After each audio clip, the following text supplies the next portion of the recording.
Lock it up. Clear now. Clear it out.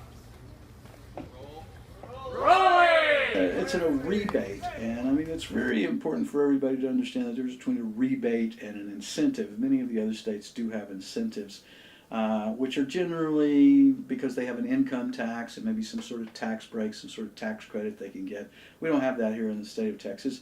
And very early on, because I was one of the architects of this rebate program to begin with, we wanted to incentivize our crew and our talent pool, because essentially beyond all of the wonderful and great diverse locations, geography of the state of Texas, it's really our people that make the difference. It really brings business to Texas. You have to prove that you're hiring Texans on your film crew. You have to, work with small businesses in the town if you're filming. At the Capitol and testifying against SB 99, which ended up not going anywhere, thankfully. But there were tons of people testifying against it that were like, hardware store owners and restaurants and areas where films were happening. It really is not just impacting the film community, it's impacting communities as a whole and the Texas economy.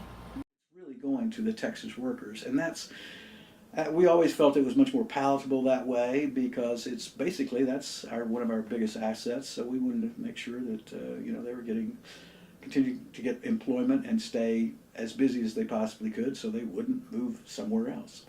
It also has helped people like me, people who work sort of on the smaller independent level, because I can use crew people, camera operators, actors, makeup people, whatever.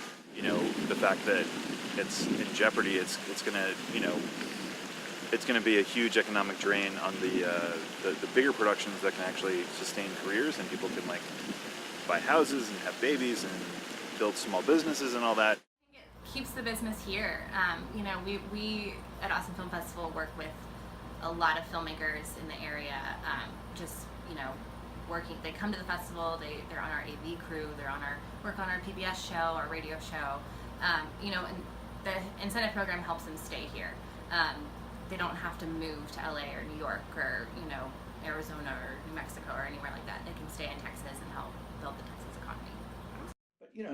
But they're dropping money everywhere they go, and a lot of these small towns and communities, there's a program that the Film Commission has which is called the Film Friendly Texas, and that's over 100 cities and towns and communities all over the state, and they're all looking, especially these smaller towns, are looking for ways to bring some economic development into them that they wouldn't normally get. So the film industry is a good way to do that, because I refer to them as floating factories. So one day they're in some metropolitan city, the next day they're out on some farm or ranch, the next day they're in some small town square or something. So it just moves around. And so it's not like, oh gee, only Austin or only Dallas or whatever getting money. Anything in and around them, and for that matter anywhere in the state, the further out you go, the higher the incentive goes up.